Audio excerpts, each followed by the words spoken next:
G'day ladies and gents, and welcome back to IL-2 Great Battles with Mags, and welcome aboard the Bf.109K-4. I actually think this is the first time I've put this one on channel, and I apologise that it's such a short video, but I'm a little under the pump at the moment. I'm actually heading down to Melbourne to go to the Australian International Airshow 2019 in about 8 hours, so I'm not going to be around for most of the weekend. Anyways, K4, I've got the external wing pods on in this particular flight. I was actually looking for bombers. I didn't come across any for the entirety of this flight. Turns out that was actually me just being blind. Going through the replay for this, I actually found that I had at least one A20 in relatively close proximity right before this engagement, and I just totally failed to see it. But I did manage to come across this P-47.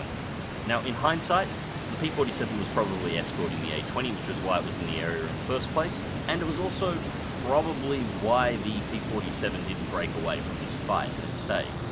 Anyways, at this point, me and the P-47 have merged and we've entered our circles. I'm currently trying to do my best to cut in underneath the P-47. Did actually manage to pull it off, and then I make a stupid mistake, not enough power, and I go into the vertical. There was no way known I was going to be able to get the P-47 at that time, and I should have known better, so I ended up wing stalling the aircraft and then doing possibly the world's worst hammerhead to recover. But nevertheless, I did manage to recover. The P-47 is crossing the mountains, and it is in the process of making a turn back. Now, it was heading south towards the mountains, looking out towards the ocean, so that was the direction that the A-20 that I spotted in the replay was going to, so he was probably looking for his mate at that point. But still, he did turn back, and once again, back into the merge.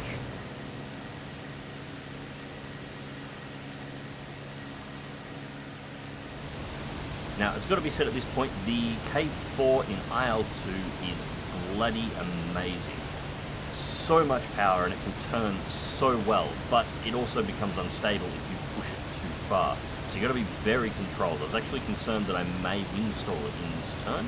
It probably had a little bit more to give in hindsight, but if I did pull it too hard, I would probably wing stall the right wing in this situation, and this low to the ground, yeah, I probably wouldn't recover. So I missed my first shots, trying to get a lead on him again. Now I've slipped low in my position at this point, so I'm trying to keep the reticle just behind him until I can track his movements enough to line up the shot, and then pull the reticle ahead of the target for the shot itself. And there we go. Hits on target, and judging by the green tinge on the edge of that, that is probably a fuel trail. Bleeding from the central fuselage as well, so probably the rear fuel tank in the fuselage just behind the cockpit is where I hit there. And hit. Remove the right hand side aileron and flap from the wing, and over he goes. I was actually a little concerned he may not go down at this point, and I might have to take another crack at him. The P-47 is a surprisingly tough nut to crack unless you hit it in exactly the right point.